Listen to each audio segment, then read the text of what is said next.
एक आदमी को हमने देखा, रिक्शे वाले सुना, रिक्शा सब खड़ा, जी जी साहब रेल स्टेशन जाओगे?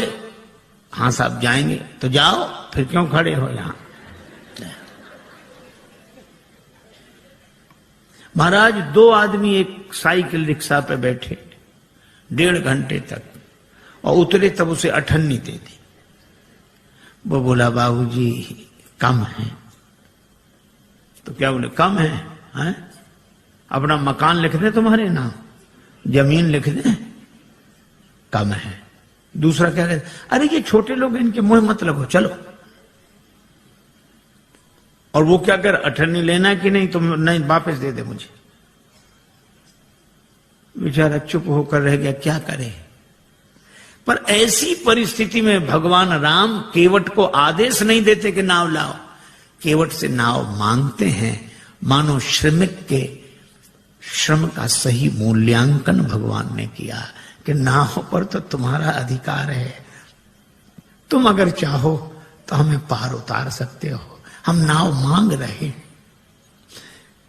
केवट ने सुना तो आंखों में आंसू आ गए, हृदय भाव से भर गया, क्योंकि उस बेचारे ने तो जिंदगी भर आदेश का स्वर सुना था, पर कोई नाव पहली बार मांग रहा था, और नाव मांगते देखकर उसके मन में निश्चय हो गया कि ये नर रूप में नारायण है।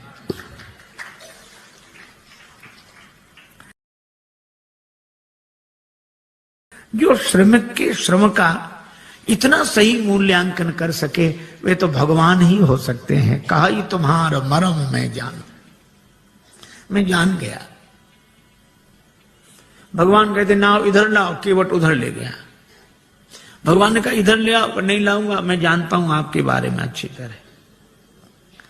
अब भगवान को तो हंसी लगी, लक्ष्मण जी को बड़ा बुरा लगा। श्री जानकी जी भी चुप। अच्छा बोलो, राम जी की जगह दूसरा कोई होता तो बड़ा दुखी होता कि आज ऐसे दिन भी आ गए, केवट नाव नहीं ला रहा है।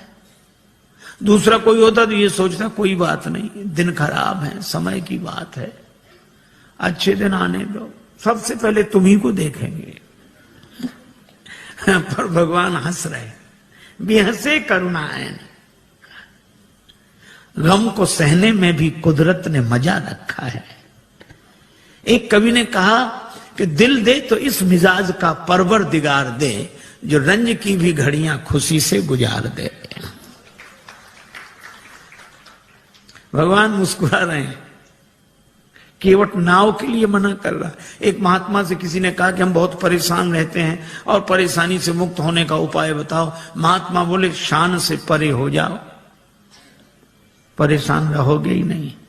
ये परेशान तो शान ही किए, हमें मना कर दिया, हमको हमको हमको, और हमारे लिए हम ही परेशान किए हैं।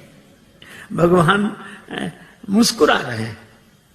और केवट क्या कर, हम आपके बारे में अच्छी तरह जानते हैं। ये जानना तो वैसे हुआ, एक अध्यापक ने अपने विद्यार्थी से कहा कि तुम्हारे पिताजी 5,000 रुपए हमसे उधार लें 3 रुपए प्रति सैकड़ा ब्याज की दर से, तो 6 महीने बाद कितना लौटाएंगे, हिसाब लगाकर बताओ। सो विद्यार्थी बोला सर 1 नया पैसा नहीं। तो अध्यापक ने कान पकड़ के तमाचा लगाया, बोले क्यों रे, तू हिसाब नहीं जानता, गणित नहीं जानता? विद्यार्थी बोला सर मैं तो हिसाब गणित जानता हूं, पर आप मेरे बाप को नहीं जानते, उसने जिसका लिया है दिया है आज तक, जो आपका ही देगा। अब कोई ऐसे कहे कि हम आपके बारे में अच्छी तरह जानते हैं, तो यही लगे कि ऐसा क्या हुआ जो ये जानता है। पर राम जी मुस्कुरा रहे हैं बेहसे, और श्री लक्ष्मण जी जानकी जी की ओर देखकर मुस्कुराते कि तुम भी मुस्कुराओ, काहे को ऐसे उदास क्यों हो। भगवान ने लक्ष्मण जी से कहा कि लक्ष्मण, ऐसा विचित्र भक्त देखा जिसे मैं बुलाऊं और ना आवे। लक्ष्मण जी तो मौके की तलाश में थे, खींच रहे थे। लक्ष्मण जी ने कहा कि प्रभु आपके जितने भक्त होते सब ऐसे ही होते, जो आपका कहना न माने वही आपके भक्त। भगवान ने कहा यही विचित्र भक्त है, दूसरा कौन? का दूसरे सुमंत जी। सुमंत जी रथ में बैठे, ये नाव में बैठा। सुमंत जी को भेजते हो कि अयोध्या जाओ, और केवट को बुलाते हो कि नाव लेकर आओ। तो जिसे भेजते हो वो जाता नहीं, और जिसे बुलाते हो वो आता नहीं है। न ये कहना माने न वो कहना माने। और लक्ष्मण जी के इस व्यंग पर जानकी माता भी मुस्कुराई। राम जी को भी हंसी आई, पर राम जी ने कहा, लक्ष्मण, किसी दुकानदार का सगुन सवेरे सवेरे बिगड़ जाए, उधार मांगने वाला आ जाए, तो बेचारा क्या सोचता है कि कहां से कहां तुम सवेरे सवेरे आ गए, अब दिन भर उधारी का ही सामना करना पड़ेगा, सगुन बिगड़ गया। तो भगवान श्री राम जी ने कहा कि लक्ष्मण, इसी तरह मेरी यात्रा का सगुन बिगड़ गया। जब मैं चला तो वनवास केवल मेरे लिए हुआ था। 14 वर्ष राम वनवासी। लक्ष्मण तुम्हारा भी वनवास नहीं था, श्री सीता जी का भी वनवास नहीं था। तो मैंने तुम दोनों को मना किया कि नहीं कि हमारे साथ वन मत चलो? दोनों बोले हाँ किया तो था। राम जी बोले तो फिर आप दोनों ने हमारा कहना माना? दोनों बोले नहीं माना। राम जी बोले हम तभी समझ गए थे कि जब यात्रा के शुरू में ही हाल है, जब अपने घर के ही लोग कहना नहीं मान रहे तो आगे जितने मिलेंगे सब ऐसे ही मिलेंगे। पर भगवान ने कहा कि श्री लक्ष्मण और श्री जानकी जी से कि आप दोनों ने कहना इसलिए नहीं माना क्योंकि मेरे प्रति प्रेम है, प्रेम के कारण कहना नहीं माना। तो मुझे लगता है कि केवट भी प्रेमी ही होगा, वो भी कहना नहीं मान रहा है। लक्ष्मण जी ने कहा इसमें प्रेम तो दिख नहीं रहा है। भगवान ने कहा केवट के जीवन में प्रेम का दर्शन है, प्रेम का प्रदर्शन नहीं है। जैसे हम लोगों का होता है, जो मिले उसी से, अरे आप तो हमें प्राणों से अधिक प्रिय हो। सच कह रहे हैं, प्राणों से अधिक प्रिय। और एक से ही नहीं कहेंगे, दूसरे से कहेंगे थोड़ी देर बाद फिर, अरे भैया प्राणों से ज्यादा प्रिय हो। दिन में 10-20 से कह देते प्राणों से अधिक प्रिय हो।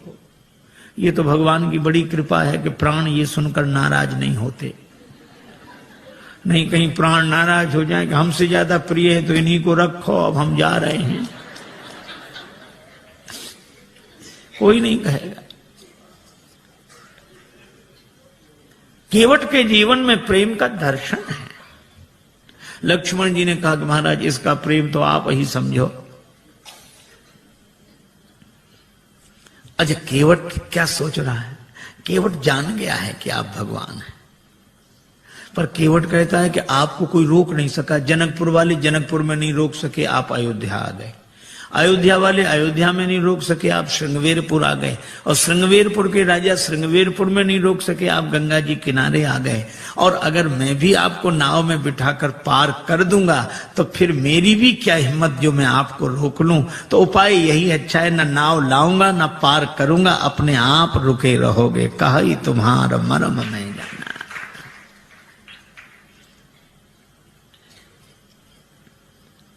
भगवान से कहता है कि प्रभु महाराज आपके चरण कमलों की रज में ऐसा जादू है, मनुष्य बना देने की शक्ति है।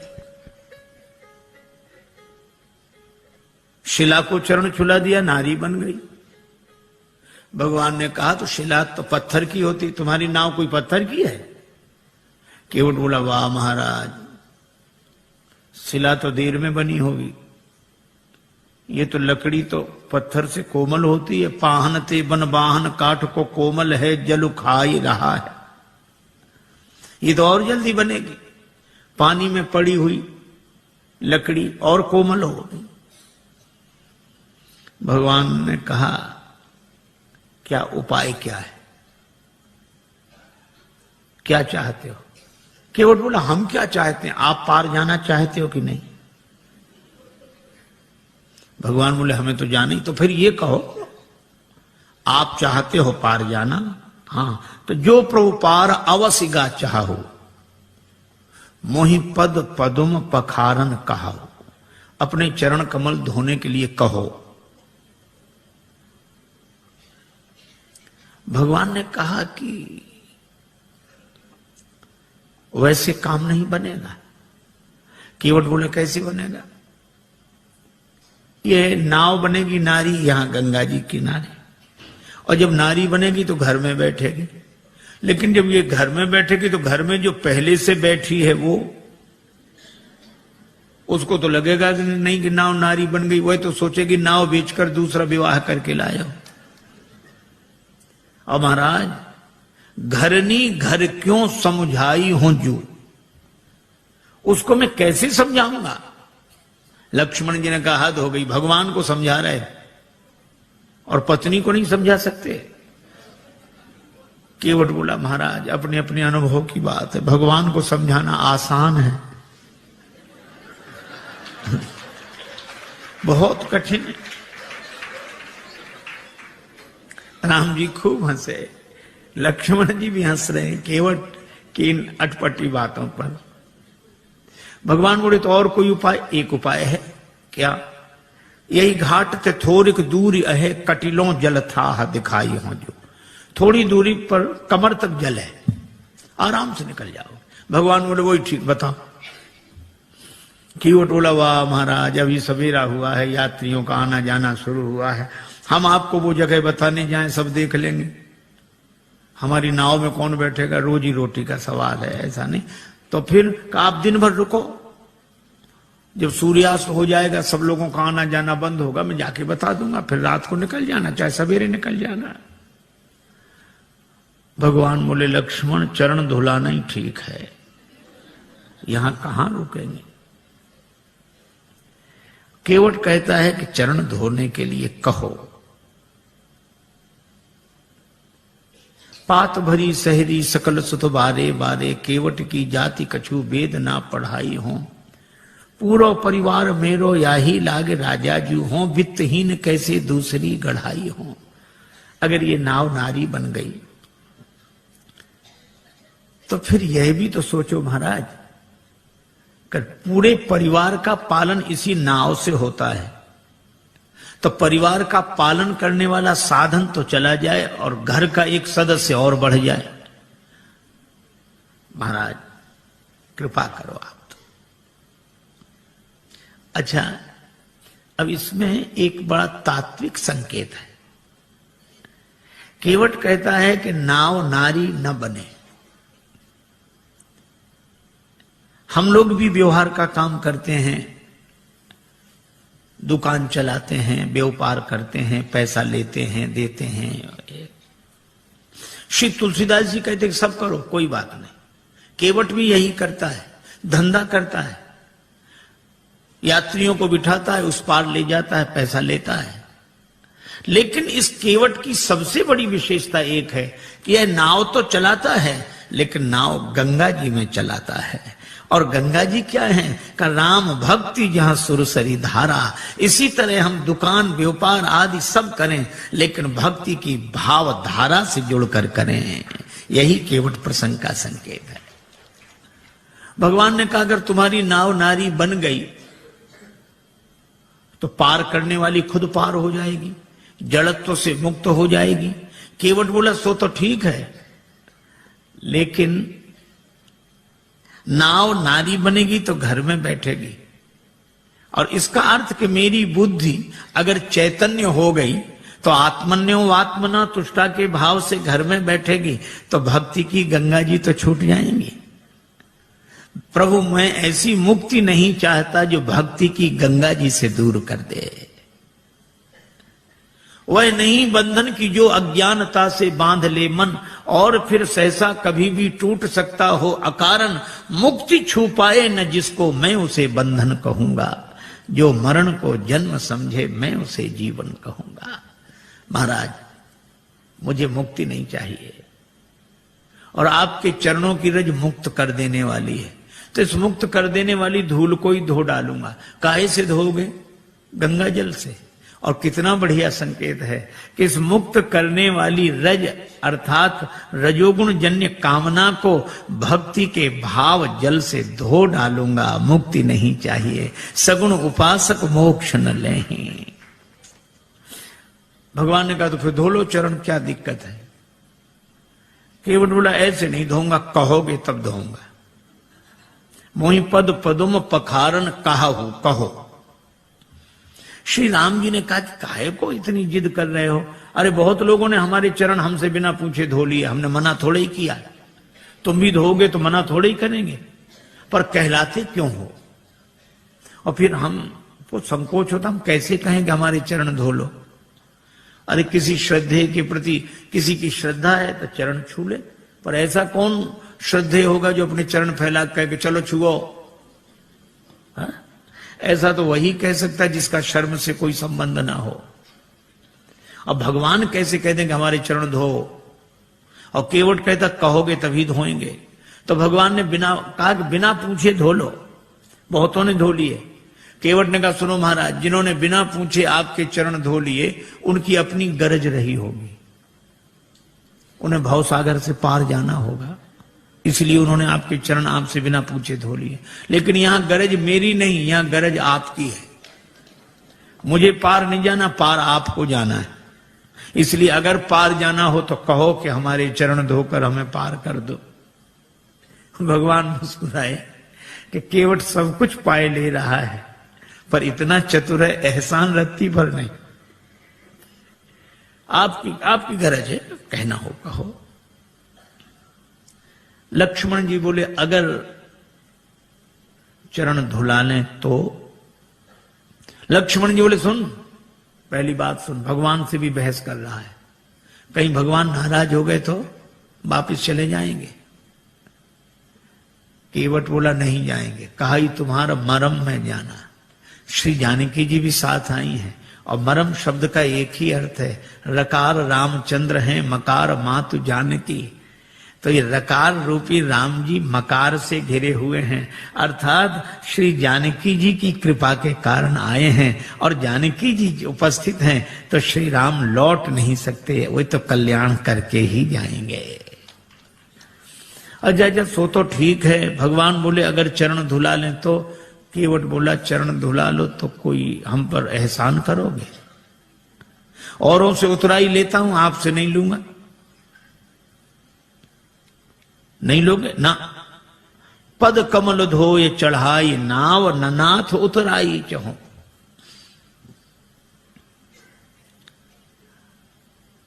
केवट का बेटा खड़ा था, बोले पिताजी ठहरो ठहरो ठहरो, इन्हें नाव में बिठाना ही मत।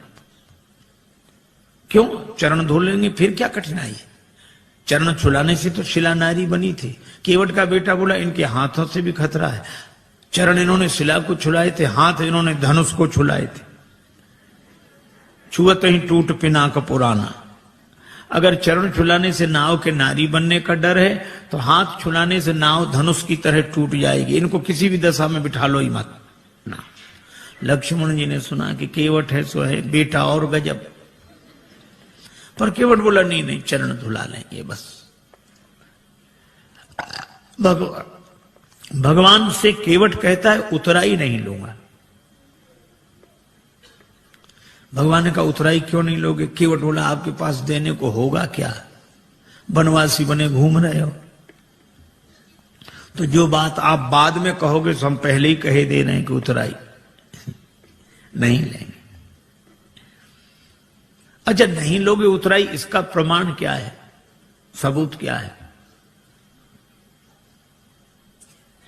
केवट बोला मोहे राम रावरी आन दशरथ शपथ सब सांची कहो। राम जी आपकी सौगंध, महाराज दशरथ की सौगंध, सही सही कह रहा हूं।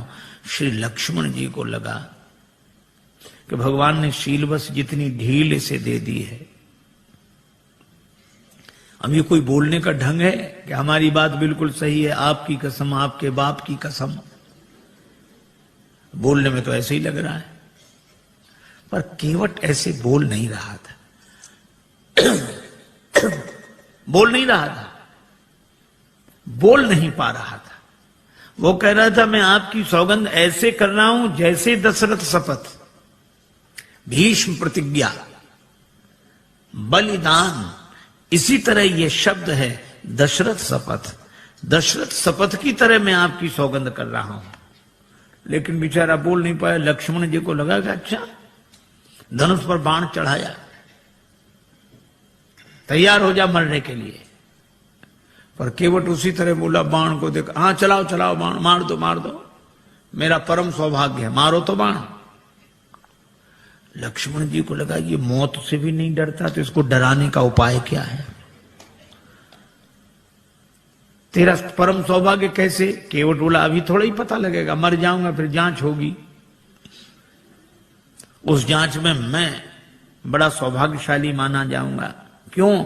मरूंगा हाथ से किसके, जो श्री रघुवीर का प्यारा है। राम जी के भक्त के हाथों मरूं, और मरूंगा किस जगह, जहां निर्मल गंगा की धारा है, जहां गंगा जी बह रही हूं। और मरूंगा सामने किसके, कि जिनका दास होता हूं, राम जी का भक्त हूं, राम जी के सामने मर रहा हूं। और मरूंगा किस खता पर, पांव करुणा निधि के धोता हूं, चरण धो रहा हूं। अगर इन पद पंकजों पर प्राण खो जाएगा केवट, तो मरकर भी जमाने में अमर हो जाएगा केवट। फिर क्यों ऐसा समय श्रीमान जाने दूं, न क्यों जाने की जीवन के सन्मुख जान जाने दूं। तैयार हूं, बाण मारो। सरकार को प्राण न ते प्रिय बंधु, वही मोहे बाण ते मारत है। मरता हूं कहां सुच गंग के तीर, शरीर सो प्राण सिधारत है। समूहे कही के सु विनीत सुनो, रघुनाथ सो नाथ निहारत है। अपराध यही इस दास का है, प्रभु के पद पद्म पखारत है। लोग यही कहेंगे कि राम जी ने लक्ष्मण जी से कह के उसको मरवा दिया, छोटे भाई से कह के मरवा दिया, राम जी की बदनामी होगी। और राम जी की बदनामी करानी हो तो चलाओ बाण, हमारा तो कुछ नहीं बिगड़ेगा। प्राण तो किसी न किसी दिन जाएंगे, पर ऐसा मौका मिलेगा नहीं। लक्ष्मण जी को लगा कि राम जी की बदनामी कराने थोड़े ही आए हैं, अब क्या करें। तो बाण फिर तूणी में रख लिया। कहने लगे, प्रभु इससे तो आप ही बात करो। पर केवट कह क्या रहा है, जब लगी न पाए पखारी हूं। इतनी देर से केवट क्या कह रहा था, चरण कमल रज कहां सब कहां, चरण कमल मोहि पद पदुम पखारन कहाऊ। पद कमल धोए चढ़ाई नाव, पद कमल पद पद्म चरण कमल। और जब लक्ष्मण जी ने बाण चढ़ाया तो वो भी आवेश में बोला, जब लग न पाए पखारी हूं। भूल गया चरण कमल पद पद्म पद कमल पाए। जो स्वाभाविक होता है वो ऐसे अवसर पर निकल पड़ता है। एक आदमी किसी गांव में गया, वो गांव वालों से पूछता, क्यों भैया ये गांव रामपुरा है? तो गांव के लोग, बुंदेलखंड की घटना, ये रामपुरा है? तो गांव वाले कहें हाओ। अब वो समझे नहीं कि हाओ है कि रामपुरा। फिर दूसरे से पूछा, भैया रामपुरा हाओ। तीसरे से पूछा, रामपुरा हाओ। अब सब कहें हाओ। एक आदमी पढ़ा लिखा दिखा, उसने कहा कि भाई साहब ये गांव रामपुरा है? उसने कहा जी हां। हाँ, अब समझ में आया, यहां सब लोग हाओ हाओ करते थे, आपने जी हां कहा। तो वो बोला कि जो बिना पढ़े लिखे लोग हैं वे हाओ हाओ करते हैं, और जो पढ़े लिखे हैं वे जी हां ऐसे बोलते हैं। अच्छा, तो आप तो पढ़े लिखे होंगे? तो बोला हाओ। अब जो स्वाभाविक था तो निकल गया। अब लक्ष्मण जी को भी बड़ा अटपटा लगे, श्री सीता जी को भी, पर राम जी मुस्कुरा रहे। सुन केवट के बैन, प्रेम लपेटे अटपटे, बेहसे करुणा है। भगवान हंसते हैं। बात भले ही अटपटी हो पर प्रेम में लिपटी हो तो परमात्मा को प्रसन्न कर देती है। राजस्थान के एक छोटे से गांव में एक महात्मा गए, सत्संग हुआ। एक सत्संगी नित्य आते थे। एक दिन उन्होंने प्रार्थना की कि महाराज यहां से और ज्यादा इंटीरियर में हमारा छोटा सा गांव है, मां आ नहीं सकती, उनको दर्शन देने चलो। महात्मा ने कहा ठीक चलते हैं। एक दिन गए, उस व्यक्ति ने मां से कहा, मां महात्मा आए प्रणाम कर। तो बुढ़िया श्रद्धालु तो थी, लेकिन अपने टूटी फूटी मारवाड़ी बोली में बोली, गुरुजी थारे खुर छू। अब एक तो गुरुजी को गोरू जी कह रही थी और चरणों को खुर। महात्मा को बड़ा अटपटा लगा। अभी तो रोज चरण कमल सुनते थे, अब चरण भी कहती तो ठीक, पांव भी कहती तो ठीक, खुर। खुर तो पशुओं के होते हैं। तो महात्मा उसे प्रेम से समझाने लगे, माता जी ऐसे बोलती हो महात्माओं से, नरक जाओगी नरक। बुढ़िया इतनी सरल थी, वो ये भी नहीं जानती थी कि नरक क्या होता। उसको लगा कि महात्मा आशीर्वाद दे रहे। सो हाथ जोड़ के कहने लगी, महाराज हमारा कहां भाग्य जो नरक जाए, नरक तो आप जैसे महापुरुषों को मिले हैं प्रभु। महात्मा खिलखिला के हंसने लगे। अरे ऐसी सरलता पर महात्मा क्या परमात्मा प्रसन्न हो जाते हैं। और भगवान दोनों की ओर देखकर मुस्कुरा रहे हैं। श्री राम जी का विवाह नहीं हुआ था, श्री लक्ष्मण जी युगल चरण धोकर चरणामृत लेते। विवाह हुआ तो बायां चरण श्री किशोरी जी, दायां चरण लक्ष्मण जी धोकर चरणामृत लेते थे। पर आज केवट न दायां की बात करा न बायां की, मोहि पद पदुम पखारन कहो। तो भगवान मुस्कुरा कर देखते हैं कि तुम दोनों का अधिकार जा रहा है। बेहसे करुणायन। और केवट की मांग की चौपाई एक ही, बहाने से भी बात नहीं बनी। एक के घर मेहमान आया, जाने का नाम ना ले। दोपहर का तो भोजन करा दिया, वो इतना कृपण कि शाम का भोजन न कराए। लेकिन मना कैसे करे। बेटे से बोला मेहमान के पास जब बैठे हो तब आकर पूछना शाम के भोजन के लिए। बेटे ने कहा पिताजी शाम को भोजन क्या बने। तो पिता मेहमान के बगल में बैठा था। पिता कहने लगे शाम को फिर भोजन, अभी मेहमान के साथ तो हमने भोजन किया ही था, अब शाम को फिर भोजन करें, हम कोई राक्षस हैं?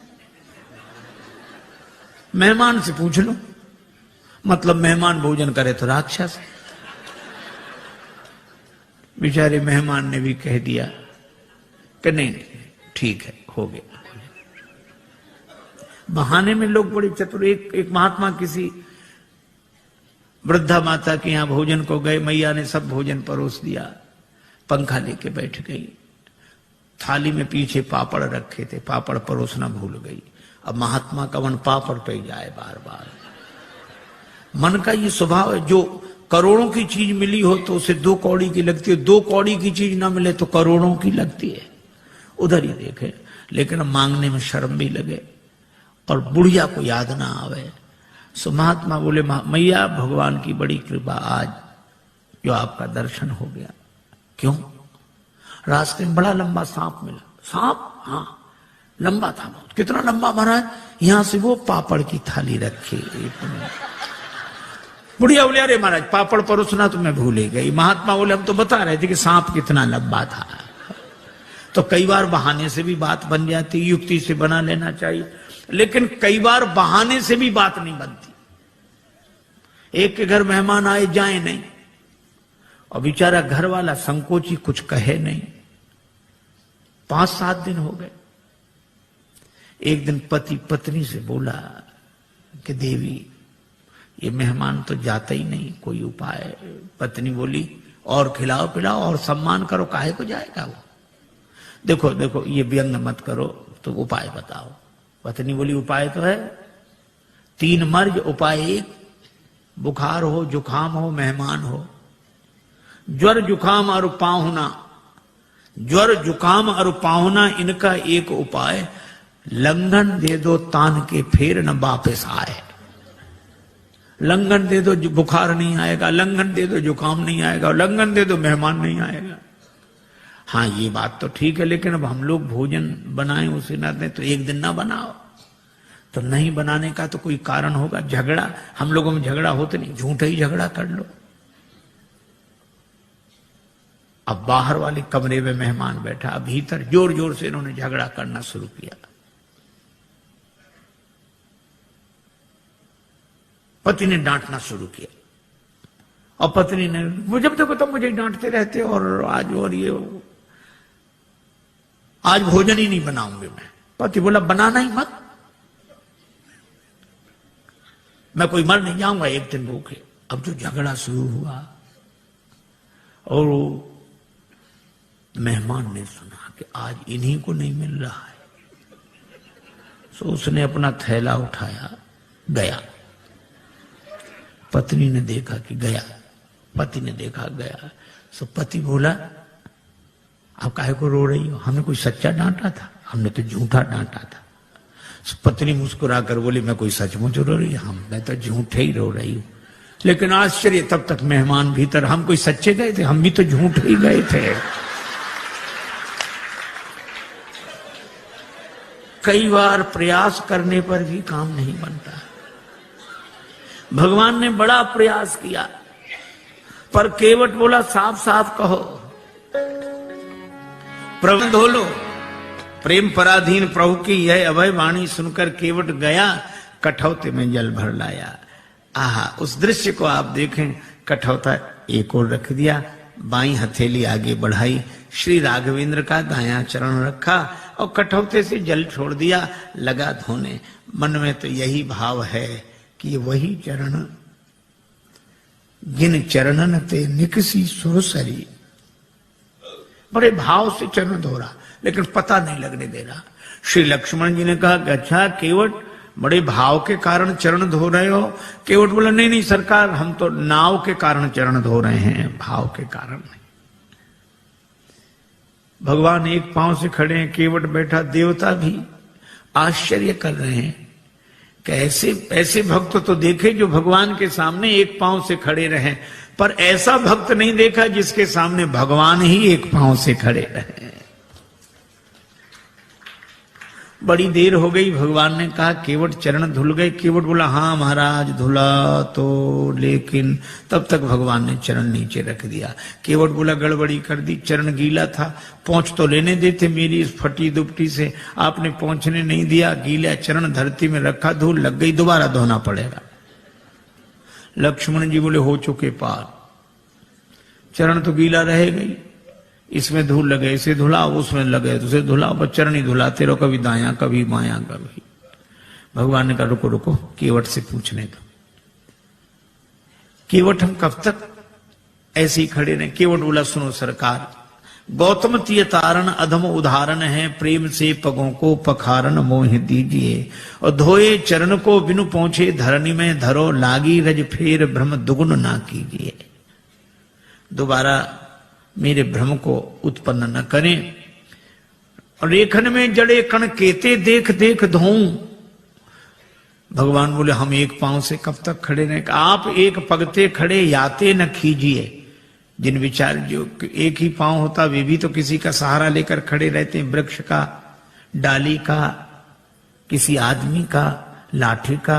भगवान बोले यहां कोई सहारा हो तो बताओ। केवट बोला है, चाहो अवलंब तो विनीत जू, विलंब बिनु नाथ मेरे माथ पे सुहाथ धर लीजिए।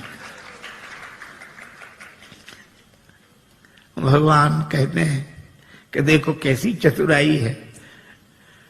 लोग कहते हैं हमें सहारा मिल जाएगा अगर हमारे माथे पे हाथ रख दोगे, पर केवट कहता हमें नहीं, अगर आपको सहारा चाहिए तो हमारे माथे पे हाथ रखो। भगवान ने केवट के माथे पर हाथ रखा तो बरस सुमन सुर सकल सिहाही, यही सम पुण्य पुंज को नहीं। चरण धुले। भगवान ने कहा भैया चरण तो धुल गए, हाँ तो अब पार करो। केवट बोला अभी नहीं, आपके लिए घाट का नियम थोड़ा ही तोड़ दूंगा। नियम क्या है? जो पहले आते हैं उन्हें पहले पार करता हूं, बाद वालों को बाद में। भगवान ने कहा तो हम ही तो आए यहां पहले, और पहले से कौन है जो पार न हुआ हो? हमें तो नहीं दिखाई दे रहा। केवट बोला अगर आपको दिखाई पड़ ही गए होते तो पार ही ना हो गए होते। कौन है? हमारे पूर्वज। तो तुम्हारे पूर्वजों का उद्धार कैसे होगा? केवट हाथ जोड़कर बोला जैसे महाराज भागीरथ के पूर्वजों का उद्धार हुआ। महाराज भागीरथ के पूर्वजों के उद्धार के लिए गंगा जी का जन्म ब्रह्मा जी के कमंडल में हुआ, और आज मेरे पूर्वजों के उद्धार के लिए गंगा जी का जन्म मेरे कठौते में हुआ है। पद पखारी जलपान करी, आप सहित परिवार पितर पार करी, प्रभु ही पुण्य मुदित गए उलई पार। पितरों को पहले पार किया। ये देखो प्रसंग कितना सुंदर संकेत करता है। श्रद्धा से एक शब्द बना है श्राद्ध। हम लोग उनका भी श्राद्ध करते हैं जो हमारे पूर्वज अब शरीर में नहीं है। पर एक व्यक्ति मरा, उसके 2 बेटे, मां बहुत कहेगा कुछ करो, बेटे कहते हम इस सब में विश्वास नहीं रखते, क्या फायदा, इससे क्या फायदा। मां ने एक दिन कहा कि पिता की अस्थियां गंगा जी में ही छोड़ आओ, 16 किलोमीटर दूर है, इससे क्या फायदा। मां बोली कि तुम विश्वास नहीं करते, पर जिनकी अस्थियां हैं वे विश्वास करते थे। छोटा बेटा बोला ठीक है हम चले जाएंगे। साइकिल से गया, थैले में पिता की अस्थियां लेकर 12 किलोमीटर दूर गया।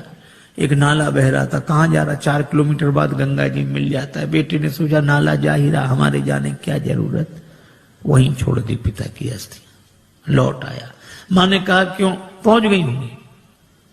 रात्रि को उस व्यक्ति ने स्वप्न दिया कि ऐसे मूर्ख बेटे को भेजा, हमारी अस्थियां नाले में डालकर आ गया।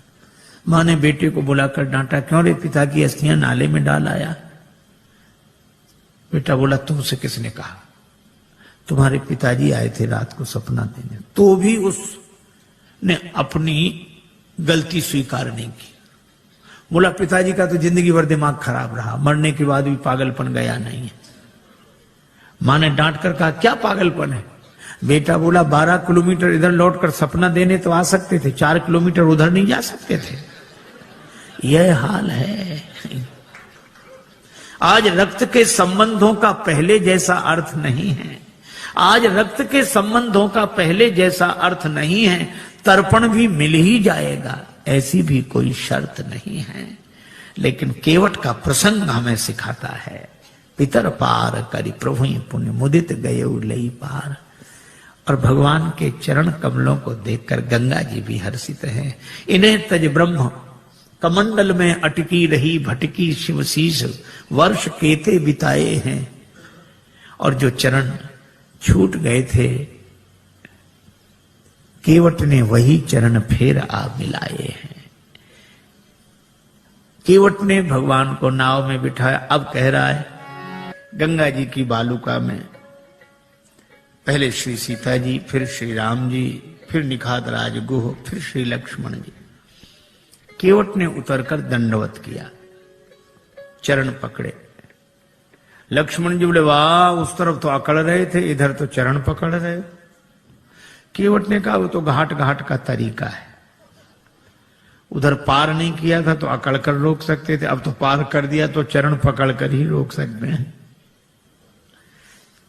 पर भगवान को लगा कि इसे कुछ दिया नहीं।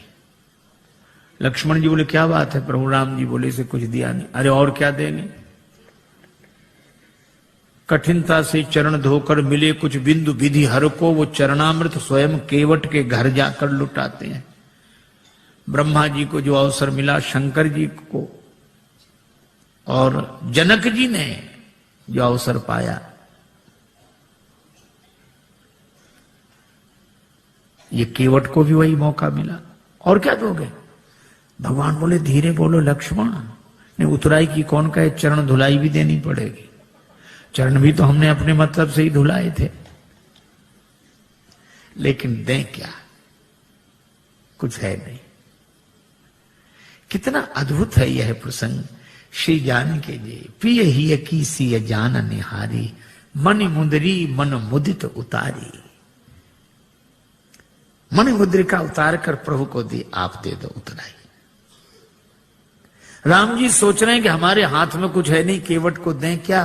पर श्री जानकी जी ने मन में सोचा और कहा कि प्रभु, मन ही मन कहा कि प्रभु आपके उस हाथ में नहीं, इस हाथ में तो है। श्री राम जी ने कहा कि तुम्हारा हाथ मेरा हाथ कब से हो गया।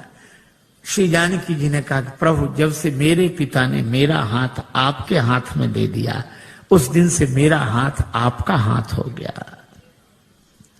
उतार कर अंगूठी दी। यह आदर्श दाम्पत्य प्रेम का अनुपम उदाहरण। आप कल्पना करो, आज की परिस्थिति में अगर ऐसा होता, कोई घर छोड़कर वन में होता और साथ में पत्नी होती और उसे कुछ देना होता, तो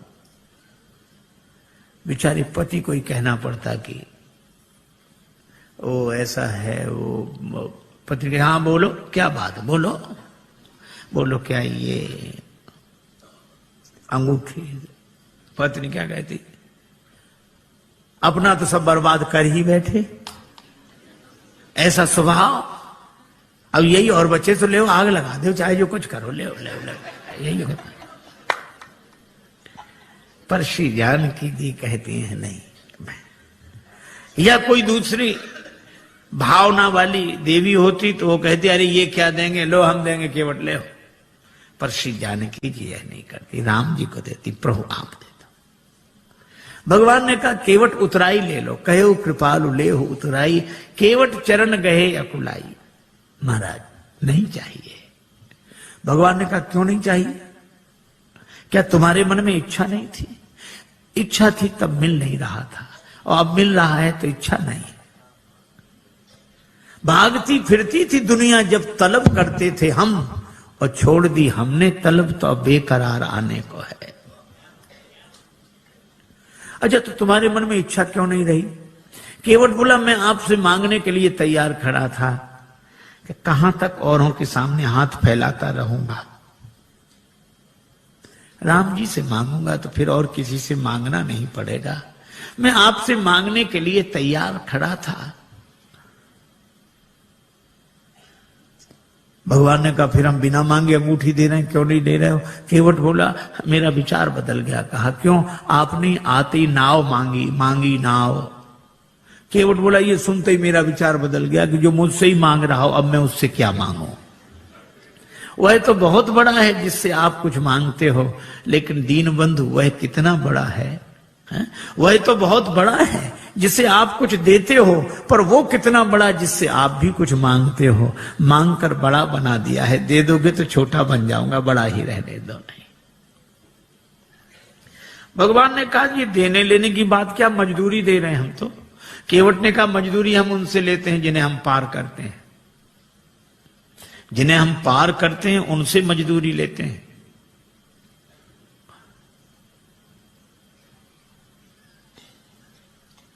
हमने आपको पार नहीं किया। श्री राम जी बोले पार नहीं किया तो हम पार आए कैसे? केवट बोला यही तो हम पूछ रहे हैं, कैसे आए? भगवान बोले नाव से आए। केवट बोला नैया से आए। हाँ, ये नैया किसकी थी? केवट तुम्हारी।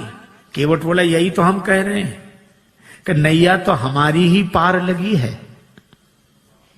आप पार होने के लिए नहीं आए थे, हमारी नैया पार लगाने के लिए आए थे। आपने चरण रख दिया तो हमारी नैया पार लग गई। उतराई तो हमें देनी चाहिए, दे नहीं सकते तो ले कैसे लें? इसलिए प्रभु नहीं चाहिए। भगवान ने कहा कर ले लो। केवट बोला कि प्रभु वैसे भी नहीं ले सकते, हमारी आपकी बिरादरी एक है, हम लोग सगे भाई हैं। भगवान ने लक्ष्मण जी की तरफ देखा कि सुन रहे। लक्ष्मण जी बोले अभी क्या और मोह लगाओ भाई, पता नहीं क्या क्या बनेगा वो अभी। भगवान ने कहा लक्ष्मण अभी पूछते हैं। केवट से कहा कैसे भाई? केवट ने कहा कि मैं गंगा तट का माझी हूं, तुम भव सागर के केवट हो। मैं इस भव सरिता के तीर में हूं, मैं इस सुरसरी के तीर में हूं, तुम उस भव सरिता के तट हो। आपका भी काम पार करना, मेरा काम भी पार करना। तो मजदूर कहीं मजदूरों से मजदूरी लेते हैं भैया, मल्लाह कहीं मल्लाहों से मल्लाही लेते हैं भैया। भगवान बोले तो हम किसी का कर्ज नहीं रखते। केवट बोला हमारा रख लो। क्यों? चुकाने दोबारा तो आ जाओगे। भगवान बोले हम ना आए तो? केवट बोला हम वसूल करने आ जाएंगे। कहां वसूल करने आओगे? केवट ने कहा अपने को ऋणी समझते हो तो ऋण तुम वहीं चुका देना। मैंने तुमको है पार किया, तुम मुझको पार लगा देना। मैंने पार किया, उतराई नहीं ली। प्रभु आप भी पार कर देना। मेरे पास उतराई देने के लिए क्या होगा? भगवान ने कहा सो तो होगा ही, लेकिन ले लो। केवट बोला आज मुझे क्या नहीं मिल गया? नाथ आज मैं कहा न पावा, मिटे दोष दुख दारिद्र दावा। दोष मिट गया, मेरे पितरों का उद्धार हो गया तो पितृ दोष मिट गया। आप मेरी अटपटी बात सुनकर मुस्कुराने लगे तो मेरा दुख मिट गया, और आपने मुझसे नाव मांगी तो मेरी दरिद्रता मिट गई। सचमुच ये निराले भक्त होते हैं जो कुछ नहीं मानते। श्री बिंदु जी महाराज ने लिखा है, इश्क एक तरफा में यूं मशरूर हो जाऊंगा मैं, श्याम तुम होगे क्षमा काफूर हो जाऊंगा मैं। और मैं अगर मांगू जो तुमसे मुझको तुम देना न कुछ, वरना फिर प्रेमी नहीं मजदूर हो जाऊंगा मैं अगर देखूं तो देखूं, मैं अगर चाहूं तो चाहूं, तुम ना मुझको चाहना। तुमने अगर चाहा तो फिर मगरूर हो जाऊंगा मैं अगर देखूं तो देखूं, तुम ना मुझको देखना। तुमने अगर देखा तो फिर मशहूर हो जाऊंगा मैं। और मैं अगर तड़पूं तो दृग से बिंदु टपकाना ना तुम, वरना आंखों से तुम्हारे दूर हो जाऊंगा मैं। कुछ नहीं चाहिए, कुछ नहीं चाहिए। लक्ष्मण जी ने कहा कि मैं कहता हूं। लक्ष्मण जी बोले केवट ले ले ले ले उतराई। केवट बोला सरकार में वचन दे चुका था, ना नाथ उतराई चाहो। लक्ष्मण जी बोले भगवान को भी वचन का प्रवचन दिए जा रहा है, ले ले उतराई ले ले ले ले। केवट ने हाथ जोड़कर कहा छोटे सरकार, हमारा वचन आपके बाण की तरह नहीं है जो धनुष पर चढ़ तो जाता है और फिर उतर जाता है। लक्ष्मण जी बोले ये वचन कौन सा बाण से कम है? प्रभु आप ही बात करो इससे।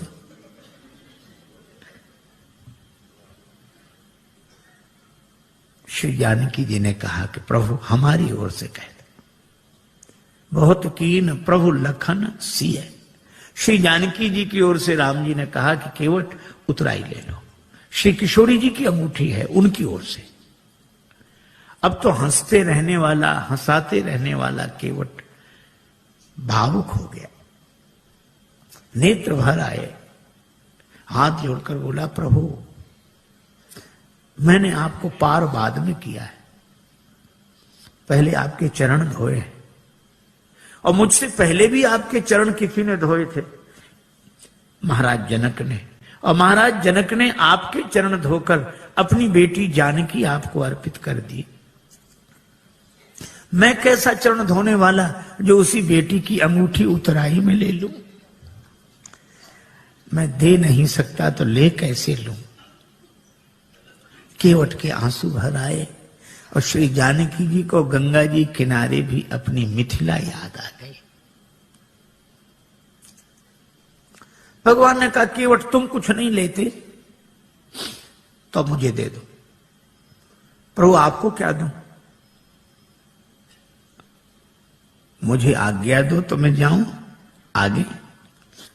केवट ने कहा कि प्रभु इतने काम सब अटपटे उल्टे होते रहे, एक काम और, क्या आप ही मुझे भेज दो। क्यों? ताकि मुझे ये लगे कि भगवान मेरे घाट पर है, कहीं नहीं गए हैं, मैं इसी भाव में डूबा रहूं। और फिरती बारनाथ जो देवा, सो प्रसाद में सिर धरी लेवा। बहुत कीन प्रभु लखन सिय, नहीं कछु केवट ले।